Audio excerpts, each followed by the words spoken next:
Welcome to the Upward Running Podcast, where faith fuels your fitness journey. Welcome back to the Upward Running Podcast. This is your one stop each week to be motivated and inspired to get off the couch and onto the running trail, where you can, in turn, inspire others to do the same. Let's learn, laugh, and leap into running together, giving God the glory for what we are able to do in His name. Amen. I am your running host, Dean Thompson, coming to you once again from the Upward Sports Studio. We have a new story from Jerry Snider this week, and you know, his perspective always makes us smile, and this one is no different. And then if you're a fan of the old show, The Twilight Zone, you're going to love my thoughts this week as I talk about how our perspective on how we look at our sport is important. And joining me for those stories and much more is Upward Running Director Mitchell Hollis. Thanks for having me, Dean. How's your week been? It's been a good week. You know, I did the pacing job this past weekend. Yeah, that is so much fun to do. Yeah. It is so much fun to do. How many did you have with you? It off and on. You know, at early in the race, I probably before the half marathoners, for the first half, I had a big group. I probably had 20 people. Oh wow! And then, but probably by the time I got through, of course, there was zero there. That's the way it always works. Really? Well, there were two guys that were with me that kind of took off with a couple of miles to go because they were feeling good. And there were a couple of other guys that were with me that fell off the pace with a couple of miles left to go because they couldn't keep it going. Oh man, that stinks. It almost always happens that way. But I was supposed to finish in 3:30. I finished in 3:29:35. So I was right. So what's the rule? If nobody's with you, are you allowed to drop back and kind of help those guys? No, you just got to finish alone or. Yep. Well, and the idea is that if I'm on pace, then if there's somebody who's trying to break 3:30 and they're fading hard, then when they see me coming, you're the floor for them. Yeah. So it is important to stay on pace. Yeah, that's true. Either way. Think of that. Yeah, but it's fun. It's always. Well, it was a good fun. weekend. Man, I love Chickamauga. I mean, this time of year, it's so beautiful up there. Yeah, sure was. Well, you want to hear a funny story? Yeah. So, you know, this week I served on a jury this week. Yeah. And so, we're in and out of the courtroom, and this was the second morning. We go back, and just before we go into the jury box, I wanted to go to the bathroom. So I went to the bathroom. There's a bathroom right there in the jury room where we gather. And so I go in this bathroom. And any minute now, they're going to take us into the jury box, remember? And when I tried to get out of the bathroom, I couldn't get out of the bathroom. I could not unlock the door. I was stuck in the bathroom. And I know the judge, of course, is about to get things started, and I can't get out. And I'm trying, and the people and the other jurors were there trying to get me out. And they wound up having to call a maintenance guy who finally came back there and figured out how to get the door unlocked. This is just the Whitfield County courthouse? Yes. And then I found out later that I was the third person that had happened to over the years. I don't know why they can't fix it. But anyway, it was funny. And so we get through with the trial portion, and we have to deliberate. And they said, okay, you need to choose a foreman for the jury. And when I came in, they had put all the paperwork on my spot. Mm-hmm. And so I said, okay, we got to elect a foreman. And everybody looked at me and said, well, we thought you would do it. And I was like I haven't been through enough already this morning. Been locked in the bathroom. Anyway, it was a fun, well, I'm 47 years old, and I have never been called for jury duty. Isn't that strange? That is strange. Never even been called. I've never gotten a letter. Wow. Nothing. I've been called 3 times, but this is the first time I've actually been on a jury. Really? So what kind of case was it? It was a sad case. Yeah. It was a guy he was drunk driving, and he killed 2 people. Oh, wow. His brother and his best friend. Ooh. Yeah. Wow. It was no fun at all. Yeah. But, I think it's important that we do our civic duty. And so. Yeah, I've never been called. Now, Holly, when she was a teenager, well, I guess she was at least 18, but she was still living at home. Her dad actually knew the clerk of court. I think it was Miss Babb is all I remember. Do you remember that name? She Yeah. was the clerk of court. Babs Bailey. She's still there. Is she? Okay. Yes. Yeah. Well, she called Holly's dad one day and said, we have a bench warrant out for Holly because she didn't show up for jury duty. Oh, no. And of course, Holly was 18. She probably got it, opened it, and was like, I don't know what that is. And Yeah. I mean, she was still living at home. So they got it all figured out, but that was kind of funny. So I have never had a warrant out for my arrest, but Holly has. Yeah. So And we'll if just I was leave that guess- right there. Yeah, if somebody said one of the two Hollises has had a warrant out for their arrest, which one do you think it is? I certainly would not have guessed Holly. So what are you trying to say, Dean? I'm just saying you've had a past. So, I mean, if you want to make that the title of this podcast, Holly's arrest warrant, I think we'll pass she on might that. not be too happy with it. Yeah, I think I'll pass on that. I don't want to get on her bad side. Well, our post of the week from last week comes from Madonna Barker. Madonna says, morning run, snow much fun. A fun 5-miler on this beautiful snowy morning. Love the weather. Happy birthday, Marines. Every run is a gift. All praise to God. This is great. They had some fairly substantial snow there. And this is, I guess, the first time I've seen somebody actually running in the snow.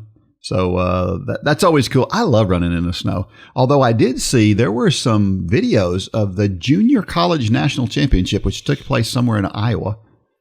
And I mean, the snow was coming down. And there was a lot of snow on the ground. And these guys are running through the snow for this national championship, which, you know me, I'm hardcore. I love that. I think that would be awesome to be a part of. But it was coming down. It was like they were in a storm, in the middle of the storm. Yeah. Wow. It's pretty cool. Pretty cool. I love running in the snow. Yeah. Yeah. And Madonna always has the best attitude about everything. Yeah. No matter what it is. She has this smile and a great attitude about it. And not only is she not complaining about the weather, but she's saying, I love this weather. Sure. That's the way to do it. Embrace it. Yeah. You know, I heard somebody talk about the cold weather. This is a good way to look. If you hate cold, and I hate cold, this is a good way to reframe it, is people pay for cold therapy. Mm-hmm. They pay for ice baths and cryotherapy and things like that. And you're getting it for free when you get out there and run in it. So if you look at it from that standpoint, it really kind of helps me to reframe the way I look at it.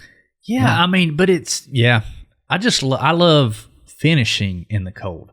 I went out I ran 3 miles, whatever day it stayed cold all day long. It stayed like in the 30s all day. Yeah. Whatever day that was, Monday, Tuesday. And when you get done and you come in, and of course we got gas logs in our house, turn those on. It's so satisfying. Yeah, it is. And it's hard to explain that to somebody because, I mean, I had a buddy who was going to go with me and he texted me. He's like, man, it's way too cold. I'm like, really? Seriously? That's disappointing. Well, our run of the week comes from Brad Landis. I see Brad all the time on Strava, and he ran the 2025 Monumental Marathon. He says, not as well as I had hoped. Still a personal best, though. He ran 4:24 for this marathon in Indiana, which is a 10:01 per mile pace. So I guess, obviously, it's a PR for him. I'm not sure how many marathons he has run, and it sounds like he wanted to do better. But good job, Brad. So congratulations on a PR. I completely understand having done pretty well and ran a PR, but still being disappointed. Sure. You know, we've all been there probably. But this is great. And it's marathon season. It's cool to see all the marathons we've seen over the past few weeks. This marathon, though, had 2 fatalities in it. Wow, really? I don't know exactly what happened, but 2 people died in this marathon. And it wasn't because of bad weather or something extreme like that. It was, this happens occasionally, and it just, you don't normally see 2 in the same race that are not related like that. It's really crazy. But know this, we've seen a lot of people that have died, whether it's in a marathon or other running related things. Most notably, you remember Jim Fix. He had wrote the book, the complete book of running, and he died and had a heart attack while he was out running. Right. Just understand that there are far more people dying from a sedentary lifestyle Sure. than they are while they're out running. So if that really concerns you, think about it that way, because I think it's important to keep that in perspective. Right. So, but Brad didn't come close to dying. He was all good. We have a lot of people that are Upward Running members that would love to run a 4.5 hour marathon. So Brad, look at it that way. And congratulations. Yeah, I'll never forget. That was the goal for my first marathon. Yeah. 4.5. That's 10-minute pace. Yeah. Our trivia question from last week. Now, this one went back to something else we had talked about before, and it was about this guy Matthias Kybers, who was a Swiss guy who ran 2:09:55 in the Chicago Marathon. Turns out he was an orienteering guy. So I asked the question, what is orienteering? So this is what Perplexity says orienteering is. I thought this was a good description. Orienteering is an outdoor adventure sport where participants use a highly detailed map and compass to navigate from point to point across unfamiliar terrain with the goal of reaching a series of checkpoints known as controls in the fastest possible time. The route between checkpoints is not marked, so each participant must decide the most effective way to move through the landscape, making it a blend of strategy, speed, and navigation skills. Competitors receive a map marked with the start, finish, and various control points that you have to go to in order to finish. And then at each control, there's a flag that confirms that you got there. And then they record their visit in some way when they go by that spot. Orienteering began in Scandinavia back in the late 1800s. So it's been around for a really long time. But originally it was a military training exercise, which makes a lot of sense, right? But eventually it caught on and people thought this would be a cool thing to do as a sport. And so they started doing that. So there are other types of orienteering too, besides the running type. Skiing, mountain biking, and even underwater orienteering. I can't imagine what that looks like. And you know, there's a lot of different types of people that will do these kinds of things, but it's a pretty cool thing because it exercises kind of your body and your mind, and it's I like the idea of the challenge to your body and your brain. So I guess there's varying levels of orienteering, because I think the Barclays would be the most extreme version of that. Yeah. Because, I mean, he doesn't even give you a map. He has a map that you can draw your own map from that map. And I think he even messes with people. I mean, I think he is an extreme orienteering course builder, that guy. Yeah, that's all the way down to the way he starts the race by lighting a cigarette. Yeah, the conch shell. Yeah. So if you've never seen any of the Barclays documentary, there's one that's on like Netflix or something, but then there's a bunch on YouTube. Yeah, different people who've done them. Yeah, it's fascinating. If you've never watched it, you should watch one. Yeah, for sure. What that's all about. Yeah, that is a fascinating thing for sure. But this sounds like a lot of fun. I mentioned this in the last podcast when we brought this up, that when I was in high school, that we had a guy on our team that was really into this, but he was the smartest guy on the team. Yeah. And I felt like, well, if he's involved in it, I probably shouldn't be, because that's not well, me. I bet it's different. I bet the people who are good at this are not the people you think would be good at this, because you would think, brain smarts, that's going to be the ticket. But everything changes when you get way out into anything endurance. I mean, I'll never forget the time you come up to me at the end of an Ironman, and I was trying to hit a goal, and you were just asking me to do simple math. Like, are you going to hit this goal? Here's where you're at now. Are you going to be able to hit? I couldn't do it. Yeah. You get so much brain fog that it's so hard. And I bet there's people out there that deal with that better. So, somebody that may not be as good orienteering, but they're better at keeping clarity of mind in those tough situations. I don't know. That's a good point. Yeah. That's a good point. It totally surprises me, though, that a guy who's into orienteering would be able to run sub 2:10 for a marathon. Really? That blows me away. Yeah. I would never have guessed that. But that may be his hobby. That may be his. May be his recovery days. Is going out and doing an orienteering course or whatever. However they train for that, I don't know. It probably is. That's probably not his first thing's got to be regular running for sure. Yeah, I mean you don't run sub 210 right without doing that. But yeah, it's a fascinating story. Yeah. Upward Sports equips churches to run self-sustaining sports ministries in their communities. Whether you're a sports fanatic or on staff at a church, Upward Sports will give you all the tools you need to run a first-class sports ministry that allows you to reach families in your community. Upward Sports offers basketball, soccer, flag football, cheerleading, volleyball, baseball, and softball through league and camp offerings. At Upward Sports, we want to help your church make a difference and give you increased opportunities to share the gospel. Learn more today at upward.org. That's upward.org.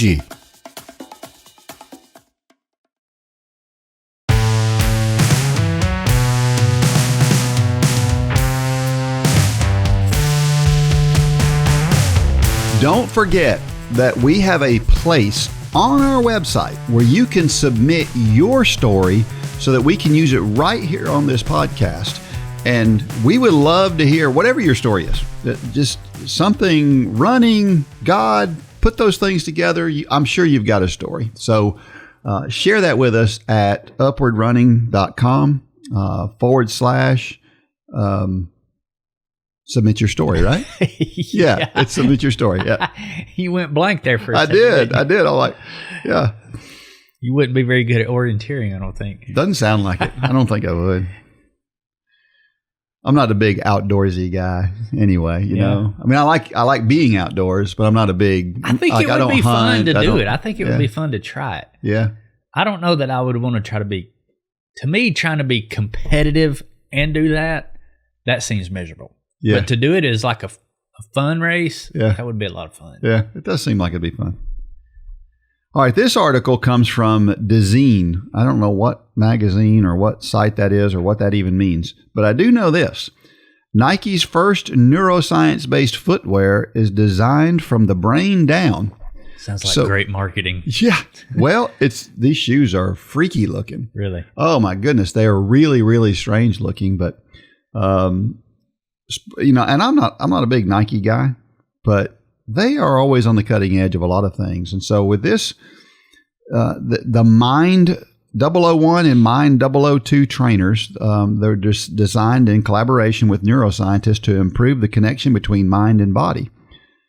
Described as the company's first neuroscience-based footwear, the shoes were created using data collected from brain scans at Nike's recently established Mind Science department. These are the first shoes designed from the brain down, not the ground up, Nike Chief Science Officer Matthew Nurse told Dezeen. Every element from the foam nodes to the flexible strobel was engineered based on data from athletes' brains and body imaging scans showing how underfoot sensation affects focus, calm, and presence. So let me just describe these things. These shoes they've got these little round nodes on the bottom of them. And apparently when you run, those round nodes kind of push on the bottom of your foot. Mm-hmm. And we all know what acupressure and acupuncture, dry needling, all of that stuff is designed to.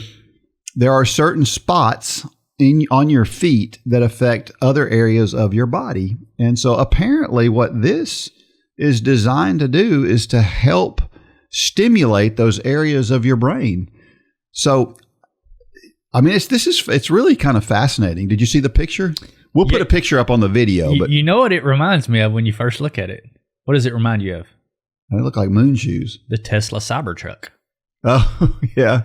Yeah, I mean, I'm looking at this particular picture. Yeah. Yeah, that one's that's the slide. Yeah. It looks like the Cybertruck. It does look like the Cybertruck, yeah.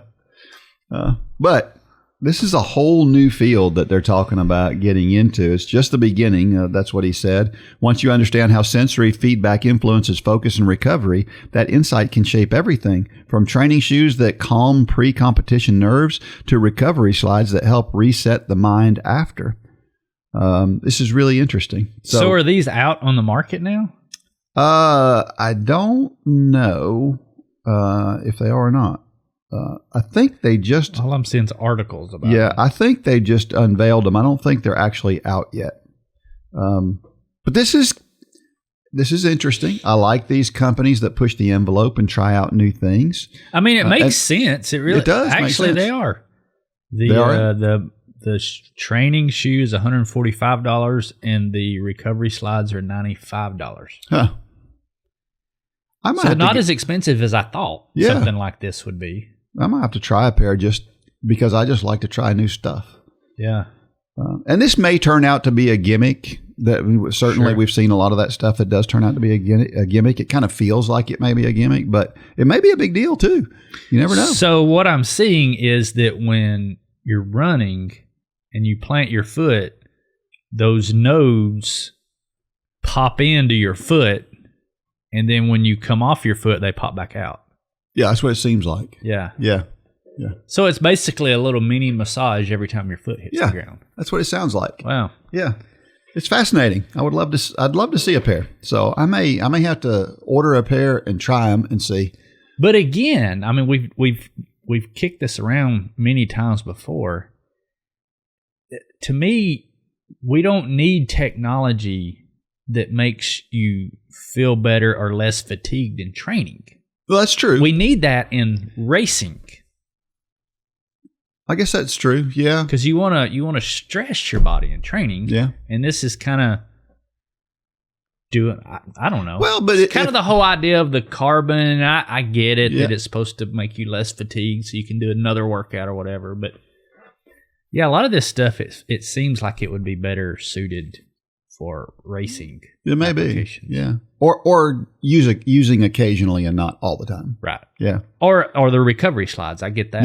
Yeah. That's for sure. Yeah. Well, we'll keep you up to date.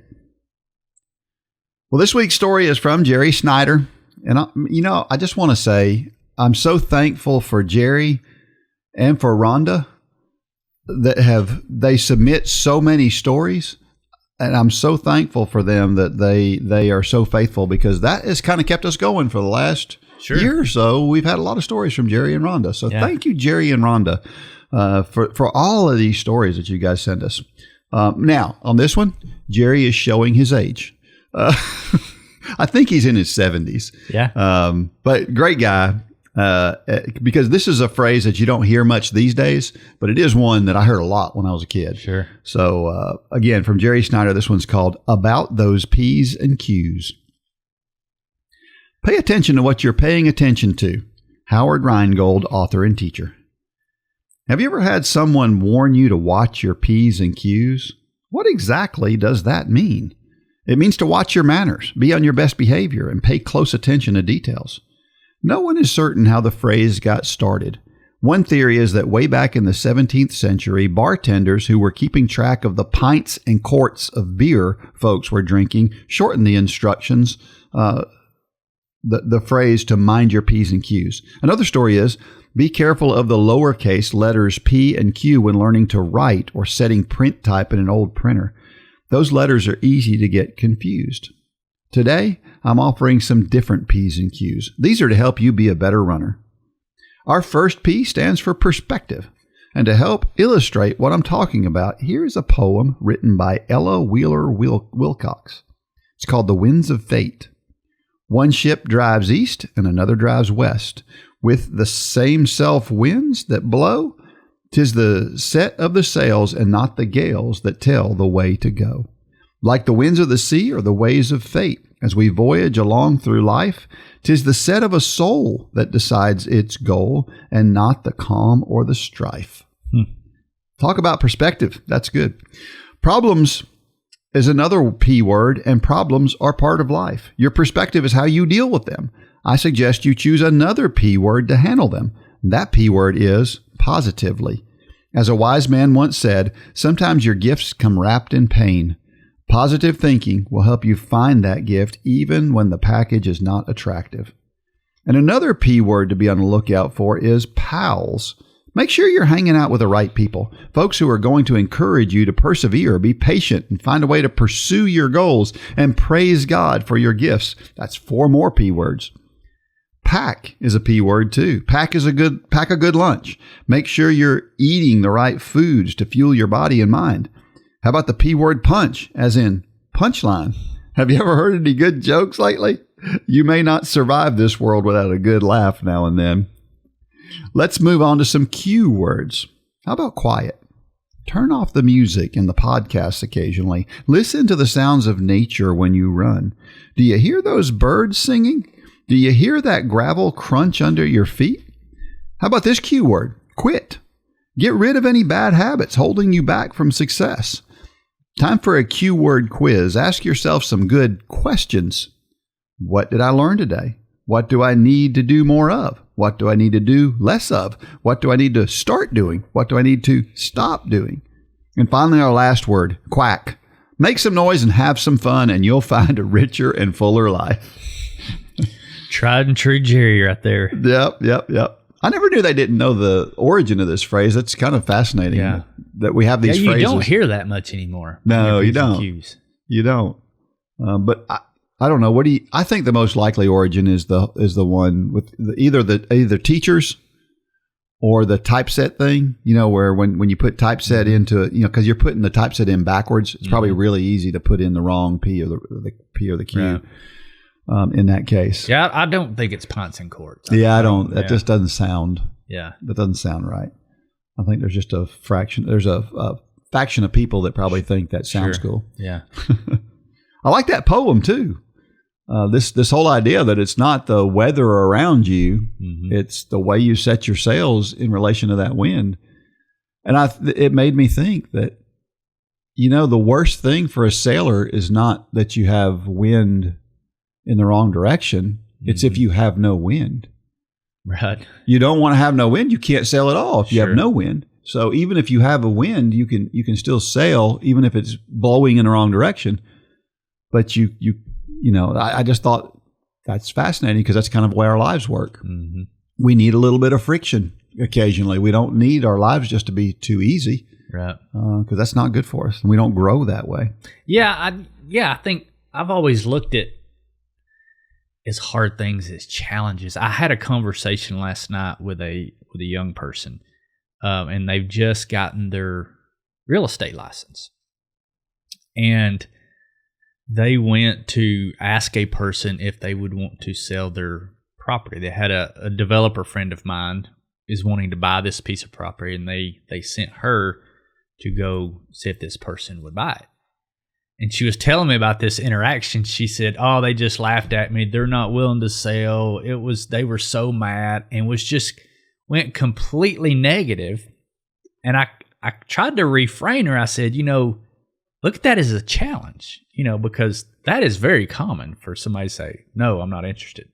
I mean, sure. When the number gets right, everybody starts to get interested. Yeah. And so I was trying to help her reframe her way of thinking. It's kind of the same thing. It's my buddy saying, "Oh, it's too cold to run." No, there's a positive side in that. That's like I said, you pay for cold therapy. That's right. Or when it's raining, we've always talked about that. When you got there's always two sides to every situation. Yep. There is a negative side, which is usually pretty small, and there's always a very large upside, as long as you can think about it that way. Look at it as a challenge. For sure. Yeah. When somebody says no, to me, all that means is not now. Yeah. Yeah. That's a good way to look at it. Question. But solid food is for the mature, for those who have their powers of discernment trained by constant practice to discern good from evil. That comes from Hebrews 5:14. This is an interesting verse to put here because this is about how, we need to worry about the big things first when we're new Christians. We don't need to worry about all the details of theology when we're new Christians. But as we mature, we get more and more interested in those deeper things about our faith. I can't help but think about this podcast. Mm-hmm. When we first started doing this and started commenting on Bible verses and stuff, it felt a little foreign and it felt a little strange. And now it feels pretty natural because we've done it enough that it And we're better. I hope we're better at it. Yeah. You know, maybe in another 5, 10, 20 years, I might get good at it. But I hope we're better at it than we used to be, right? But I mean, that's the whole idea of our Christian walk, right? Yep. Is we don't know it all. You know, the kind of the flip side of this verse is, you know, you start with milk and you move to meat or the solid food. And I think that's why it's important to surround yourself with people who are much more advanced. You know, seek the wisdom of others. That's not always talking about chronological age either. That's right. Yeah, I think there's a spiritual age of people that I've met some very wise young people spiritually, and I've met some very immature older. So it's not most of the time it has to do with age, but that's not always the case. But always surround yourself with people who are going to push you to rise bigger. I think you and I, kind of where we're at, is we sharpen each other. Yeah. But we've got to have people in our life that's going to take you and I both to that next level. That's right. So that we can sharpen each other up here. That's right. I don't know if that makes sense. Yeah, it makes total sense. I was thinking about this from a running standpoint. I see so many people who they're worried about the details of their fueling or the, you know, these what workout I'm going to do running and things. Form. Yeah, all these little details when they're not being consistent in getting out to do their running regularly. If you're not doing the consistency thing, this other stuff, will it make a difference? Well, some.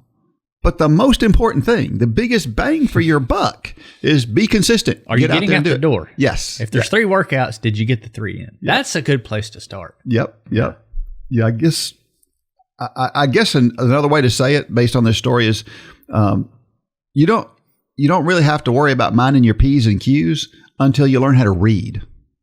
Learn how to read first, and then you can worry about your P's and Q's. Sure. Yeah. 2 Timothy 1:7, for God gave us a spirit not of fear, but of power and self-control. You know, that's convicting. God gave us self-control. So that means when I don't have self-control, I'm ignoring what God's given me, right?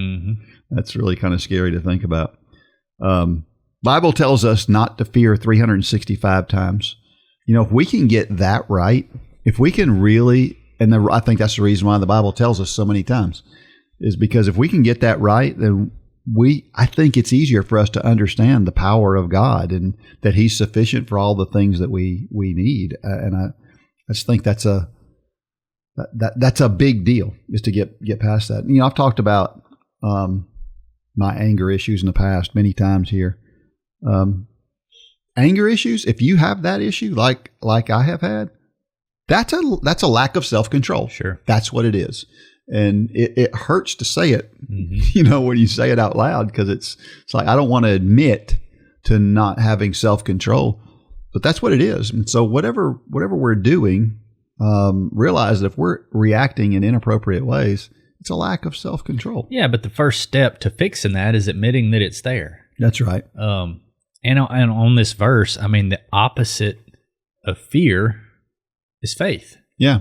And the opposite of faith is fear. They can't coexist. A lot of people think you can have both of those if there's a healthy level of fear. That's, you know, fear of a tiger. That's not the fear that the Bible's talking about. That's here. right. Yeah. Yeah, you just got to keep everything in check and keep fear out of your life. Yeah. You know, from a running standpoint too, the lack of self-control, while I was sitting, waiting for them to do the whole jury process when they were selecting these juries, I was sitting next to somebody who had been in one of my upward running classes. Oh, really? And so I asked her, I said, how's it going? And she said, well, you know, I haven't been running. I need to, but I want to get out there and I want to do it, but I just haven't been doing it. Well, what is that?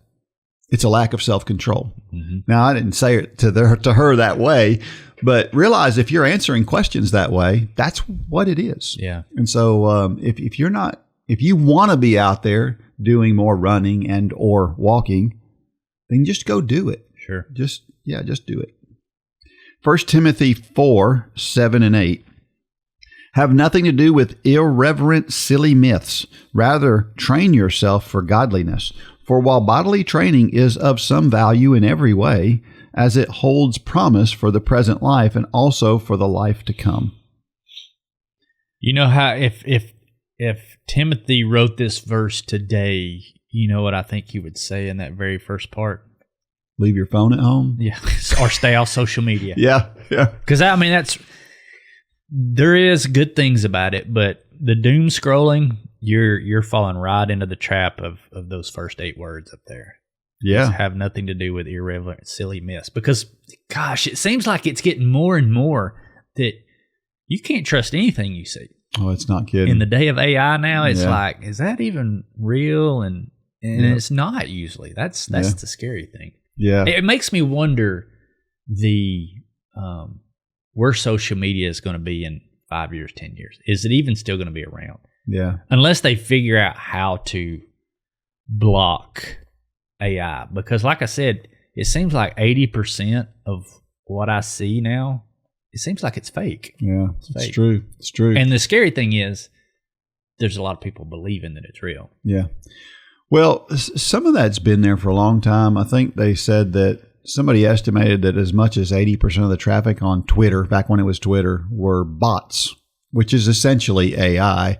Just in that case, there weren't pictures and things to go along with it. Pictures is what I'm talking about. Now there's pictures and stuff. It's like, because, I mean, think about it. Even in the past, up until just a few years ago, if there was a picture, then that gave credibility to whatever you're reading. But now, not anymore. If it's a picture or it's a video, that doesn't even give credibility. Yep.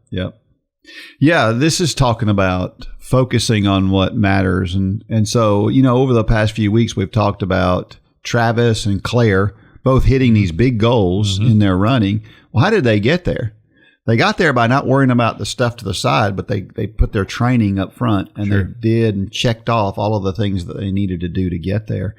They were minding their P's and Q's, right? Doing exactly what he's talking about here. So, that from a spiritual standpoint, it's so important. I remember a friend of mine, John Parrott. He forgot more biblical knowledge than I'm probably ever going to know. I mean, he was so smart, and we all know somebody like that, right? That we hold them up because they just have so much biblical knowledge. Well, how did John get that way? He trained for it. Not for social media. That's right. He trained for it. Yeah.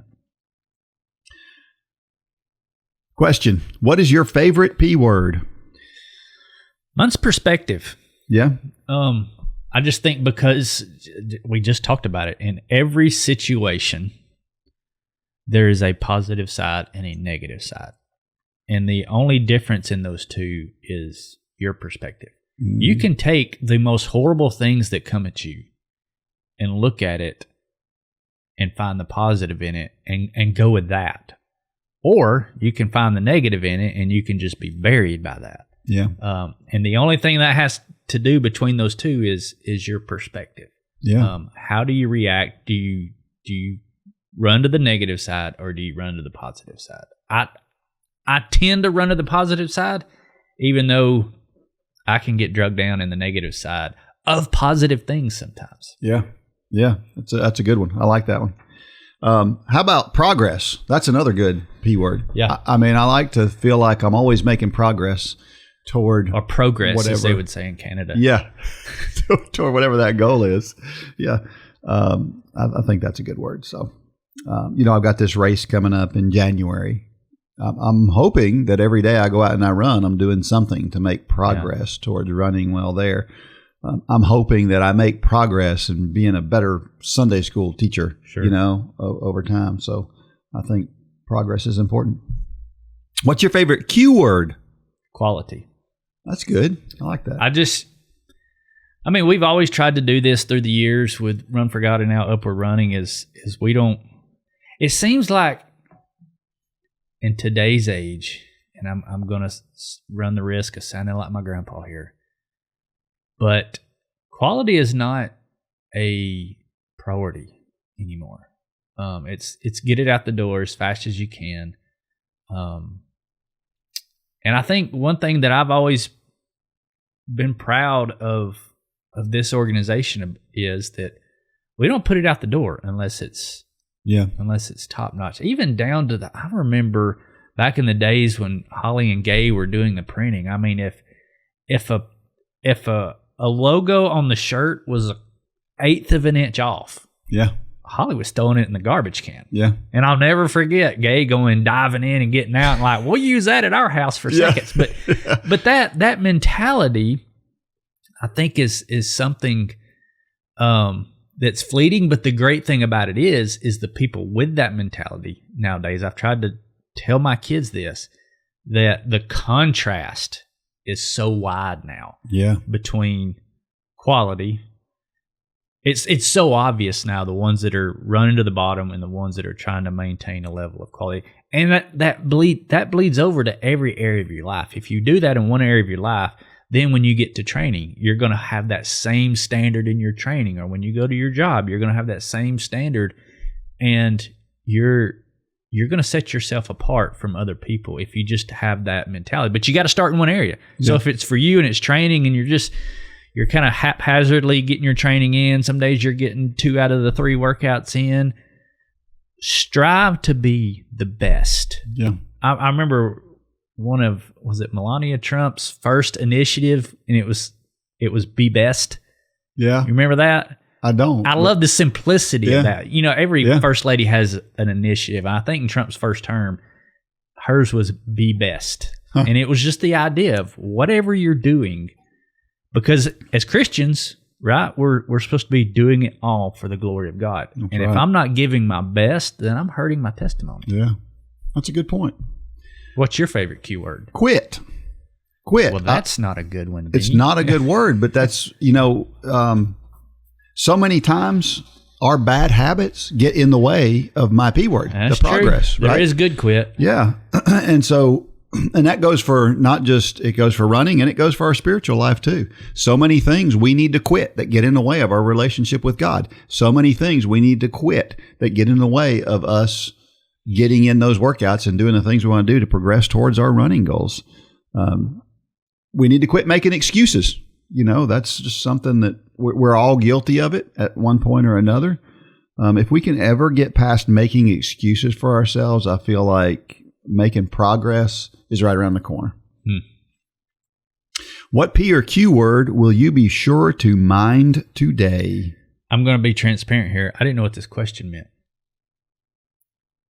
What P or Q word will you be sure to mind today? Yeah. I don't understand that question.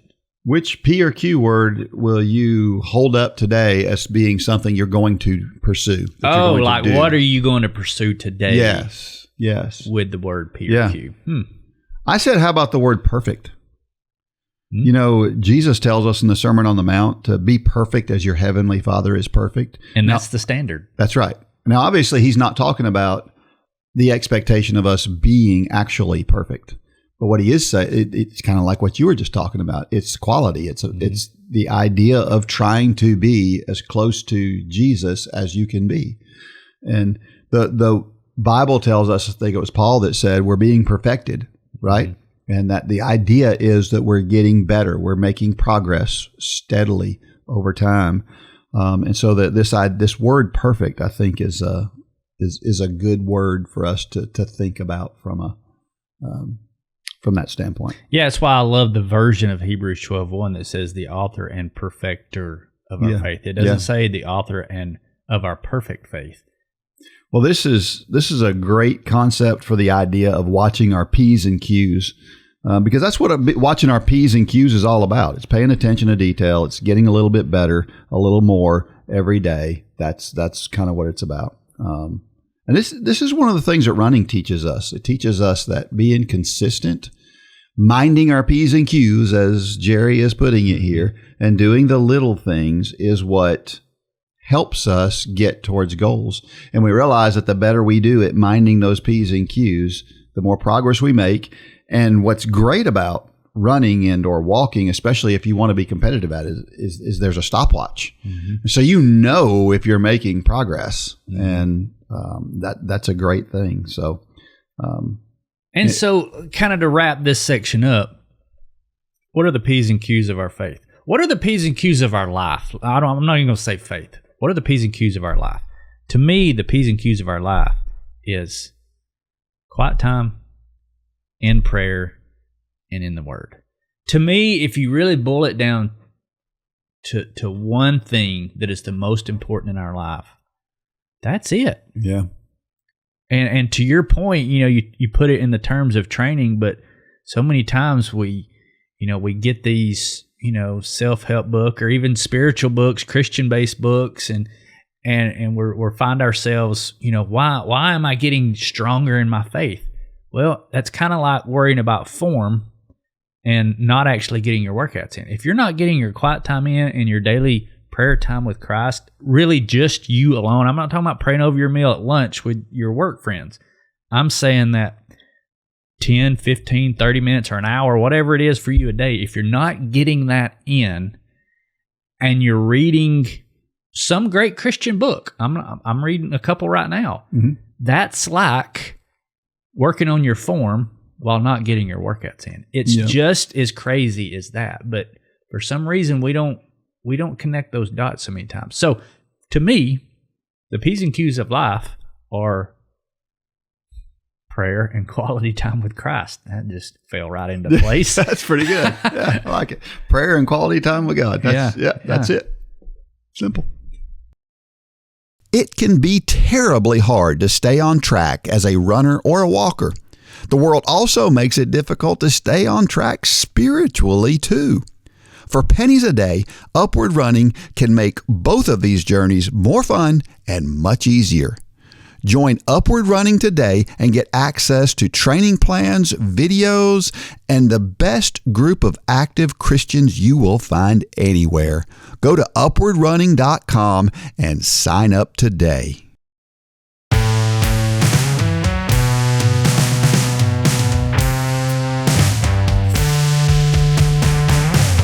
All right, we're back, and let's beat an already worn drum, something we've talked about a number of times, but this is so important. This comes from Canadian Running, and the article says, poor sleep may be causing your running injuries. A new study suggests that short or restless sleep may nearly double a runner's chance of getting hurt.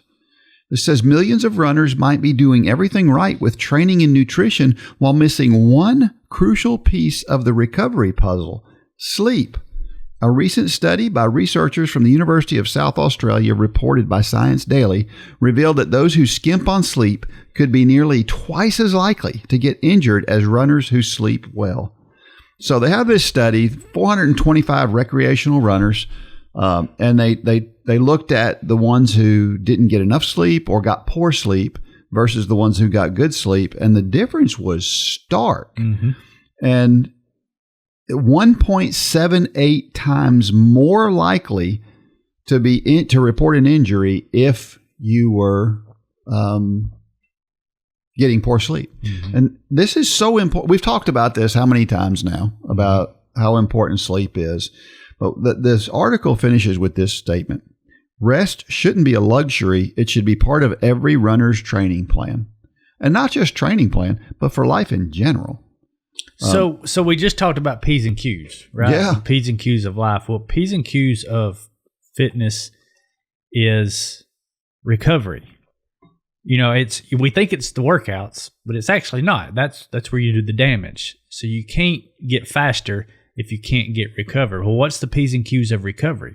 It's sleep. It's where you do the most good in recovering your body, building back tissue. That's where all the good things happens, is when we're sleeping. And it's because your body's not having to use its resources for all the things we're doing during the day. It can, for lack of a better analogy, it can put all its resources into healing your body and making you better for the next day. Yeah. Well, and I've come to this conclusion on my own without any studies or anything. We've been talking about it over the past year or so, that I am convinced that this is the most important item of our training, is getting good rest and good sleep. I just think it's that critical. I think it's more important than nutrition. So many people, they're so focused on their nutrition, and I think you can eat garbage food every day and get good rest, and you're better off than doing it the other way around. So that's the way I feel about it. And I think people feel guilty if they get enough sleep. Like if you really, truly get good sleep, I think people feel like, well, there's these other people getting by on less sleep. There's a podcaster that I listen to who only sleeps 3 or 4 hours a night. He gets by on that. He's different. Mm-hmm. He's the exception. He's not the rule. And I think people look at somebody like that. This guy's relatively famous, and they look at him and they go, well, the reason he got famous is because he doesn't sleep as much. And that's why he's so productive. No. That's not the reason why he's who he is. But I think that we conflate those things sometimes. And we think if I go and I get a full 8 hours of sleep every night, I could get by on 6 and I get more done. Yeah. I used to think that myself. Yeah. I used to, but I've learned that is absolutely not true. So let me say this, something very direct. If you're one of those people who thinks less sleep is good, and again, I was one of those at one time, just stop it. Mm-hmm. It's not good for you. You're what's known as wrong. You're in denial. Yeah, and that's the funny. It's funny you say that, denial, because that's the word I was just thinking about. Because there is a huge segment of people out there that don't know. Mm-hmm. I think I've talked on here about I went on a trip with some of my relatives just a few weeks ago or a couple months ago, and we were all staying in one house. And these are those relatives who say, who are always saying, I can drink coffee right before bed. Yeah. And those people drive me crazy because if I drink coffee past lunch, I'm staring at the ceiling half the night. Yeah. And so I've always heard these people, and I'm like, how do they do that? And so both of them, him and husband and wife, they're drinking their Black Rifle coffee until right before bedtime. Well, we stayed in the same house with them, so I have a propensity to get up and have to go to the restroom once or twice a night. Both times I got up to go to the restroom, guess who's sitting on the couch? Yeah. Him. Yeah. I'm like, Jim, but the coffee's you're not sleeping good because he's like, oh, I've got heartburn. I'm like, you got heartburn because you're drinking coffee, right? And so there are people out there who have convinced themselves of this lie. Yep. Because the same thing with the people who pride themselves on not getting much sleep. Well, I'm much more productive. They believe that. Yep. But it's amazing. I encourage people to get one of these watches and track your sleep. It's been educational to me, but it's been fun. It's been fun to I love trying to figure things out. And I've figured out what makes me sleep good and what makes me not sleep good. Now, does that mean that I'm going to not have that thing that makes me not sleep good? No, I'm still going to indulge from time to time. But I know what it's going to do now. Yeah. And so I can prepare myself. Yep. And listen, if you're out there and you're one of those people who you try to get good sleep and you try to get, the amount of sleep that you need and you just struggle with it, again, measuring your sleep and trying to figure it out is a great thing to do. We're not talking to you. That's not who we're talking to those people who are convinced that I don't need that much sleep and that, or sleep's not that important. Or I can drink coffee till 9 o'clock. Yes. I can't imagine. Maybe somebody scientifically could prove me wrong. I can't imagine that there's anybody that can actually sleep just as good with drinking 80 milligrams of caffeine right before bed. Maybe somebody scientifically can say you're wrong there, but I don't think I am. Yeah, you're probably right. So do this. Try maximizing your sleep for 1 month. Try getting yourself, one of these tracking devices if you don't already have one, and try really paying attention to your sleep for a month and trying to do a really good job of sleeping for a month and see what happens. Yeah. And don't use the excuse, I don't have time. I've talked before about Don Livingston. He was a college roommate that I had who had more going on than almost anybody I know. Mm-hmm. At the time he was, he graduated with 6 years worth of degrees in 5 years. He was an RA in the dorm. He was a tutor. He ran on the cross country and track teams. He had so much going on, and yet he slept 8 hours every single night. Don't say you can't do it. You may have to give something up to do it. You may have to give up a little bit of television or something. Whatever it takes, you'll find it's worth it if you'll just try it. All right, we're off that soapbox. It's time for Dean's Thoughts, and that's a time when I share something I've written about the intersection between running and faith. Well, I saw an episode of one of my favorite shows of all time last week, and it made me think. This is called The Eye of the Beholder. The Twilight Zone was a groundbreaking television series that aired from 1959 to 1964, hosted by Rod Serling, who introduced each of the show's 156 thought-provoking episodes. One particularly memorable episode, Eye of the Beholder, centers on a woman undergoing her 11th and final state-mandated surgery in a desperate attempt to conform to her society's standard of beauty.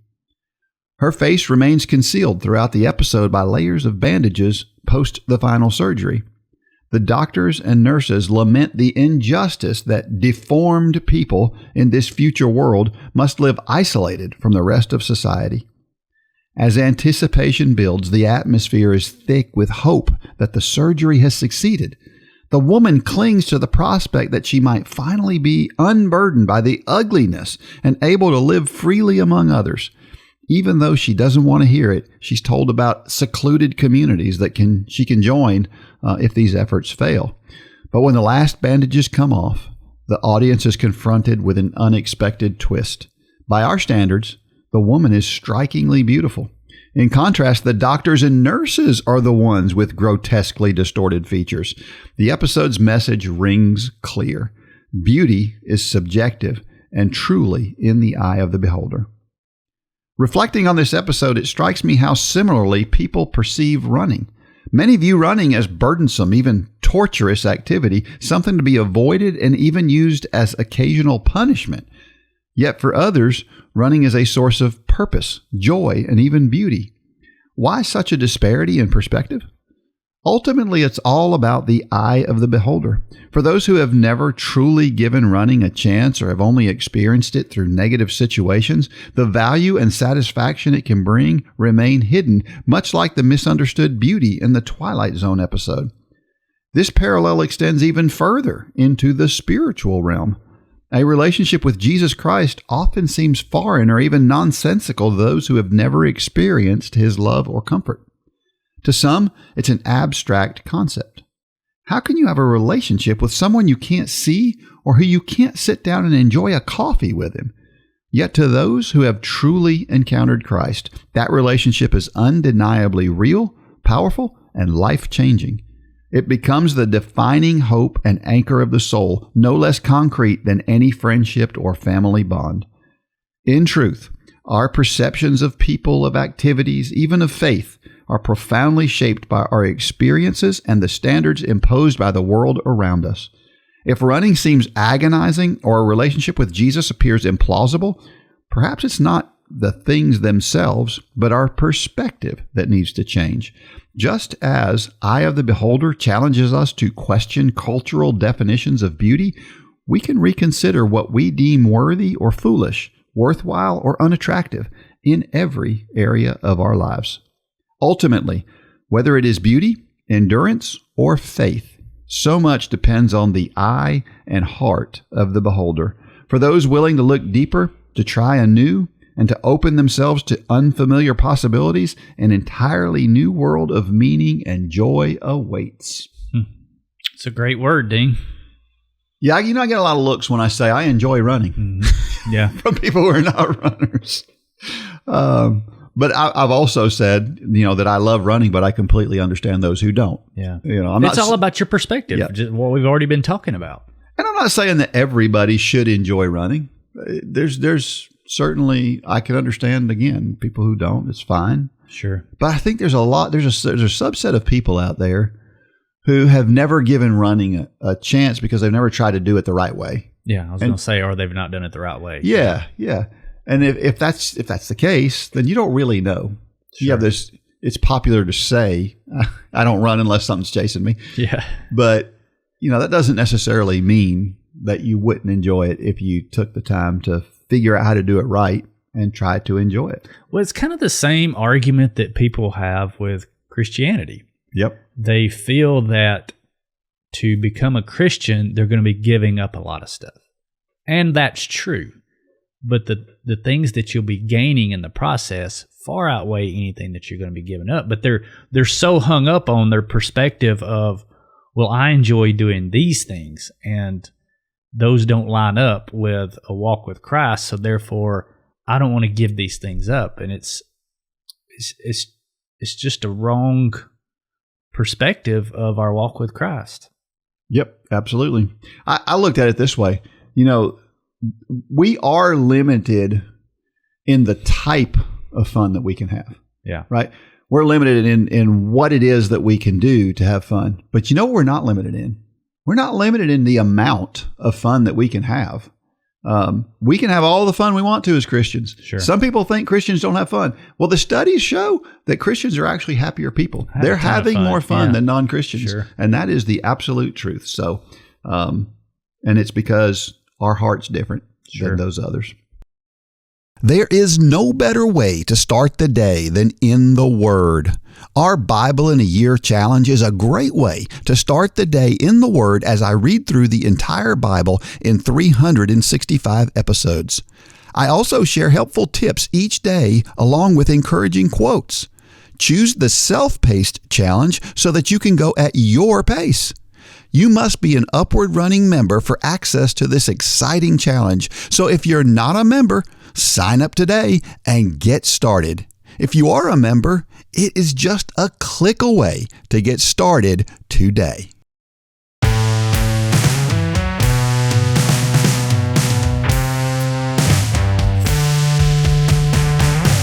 Every week we share a reason why running and or walking are so awesome. And how about this? It's great for geeks. What do I mean by that? Well, if you like data and measuring things, you should like running and or walking. You can measure so much. So we just talked about sleep, and that's something that you can measure with these devices. Here's another example of actual running related things. So I just kind of did a screenshot of some of the stuff that's on my watch. Average power, max power. It talks about how much power you're expending as you run, which is a cool thing to look at. And then running dynamics. It talks about your average run cadence. This was a bad run to do this with because I forgot to turn my watch off while I stopped, so it shows an average run cadence. It's lower than it really is, but it shows maximum run cadence, and then it shows what your average stride length is. It shows what your vertical ratio is and what your vertical oscillation is. That means how much bouncing up and down are you doing when you run? And then average ground contact time. How much time am I spending with my foot on the ground as I run? The lower the ground contact time, the more efficient you are. Mm-hmm. And so these are all numbers that are interesting numbers to look at. And if you're a geek and you like to look at that kind of stuff, then get you one of these cool measuring devices and check it out. And the cool thing now is if it's a Garmin, it syncs with the Upward Running app. That's right. There you go. That's right. Yeah. All that information will be in your Upward Running app. Yep. Well, here's a great story. If you follow the professional running of Connor Mantz, which we've talked about on here a few times, Connor, he just broke the American record for the marathon a few weeks ago in Chicago. Well, he just ran another marathon just a few weeks after Chicago. But you didn't hear about it, did you? Why didn't you hear about it? This comes from Marathon Handbook. Kylie Mantz wins marathon debut with husband Connor Mantz as pacer. The walk-on BYU cross-country and track senior eyes Olympic trial standards after winning Fresno's two-city marathon as meteoric running rise continues.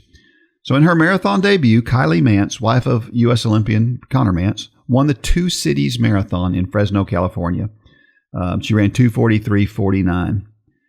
The race marked a homecoming for the BYU senior who grew up in Clovis and returned to race the same streets where she first started running. Of course, Connor's fresh off his American marathon record in Chicago, and he paced her the whole way. So that was pretty cool. Mm-hmm. She says, at one point, I turned to Connor and said, I think I'm done. It's too hard. Kylie wrote in a Strava recap of the race. He said, he looked at me and said, stopping is not an option. You can slow down, but you can't stop. That mantra carried her through a painful final stretch where she admitted she ran on fumes after early fueling issues left her depleted. I ended way slower than I wanted, but finished as strong as I could, breaking the tape. My legs gave out the second I stopped moving.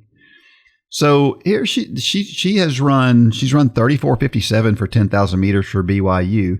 She ran briefly while she was in high school, but she hasn't run competitively until recently. She just thought, after her and Connor got married for about 6 months, she decided, I think I'll try that running thing again. And so she did. She found out she loved it. Mm-hmm. And so then she thought, you know what? I'll try and join the BYU cross country team. And so she has a walk on. She did. And she's running pretty fast. Mm-hmm.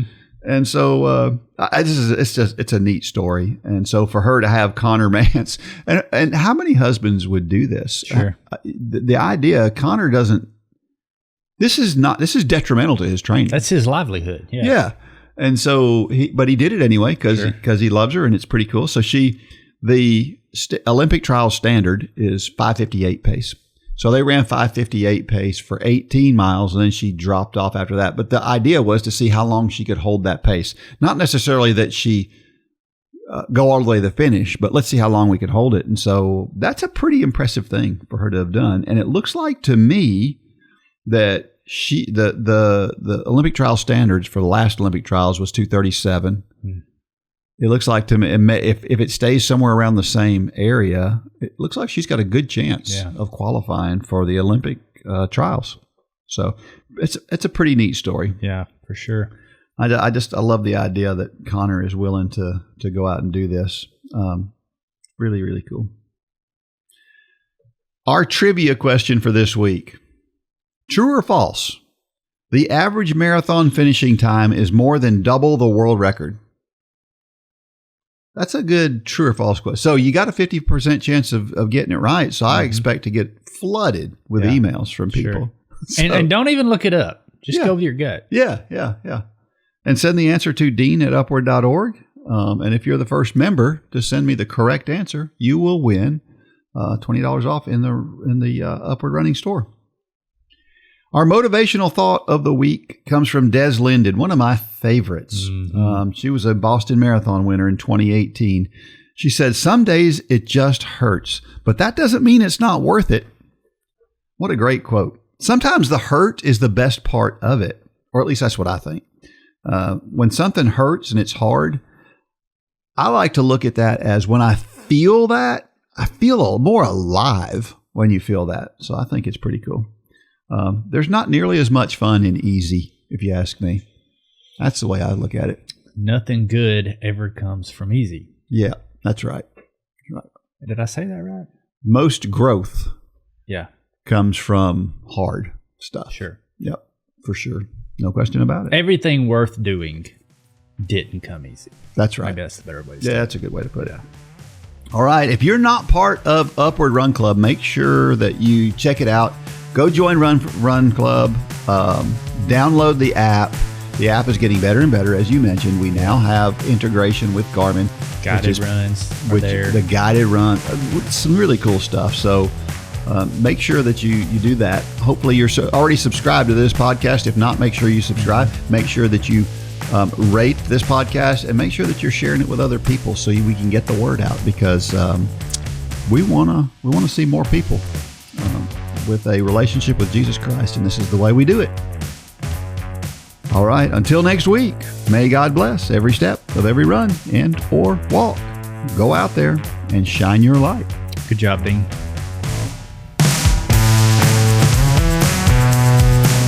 For more information about Upward Running, visit upwardrunning.com. If you have questions about your salvation, click on the Peace with God tab. There is nothing more important. Thanks for joining us today.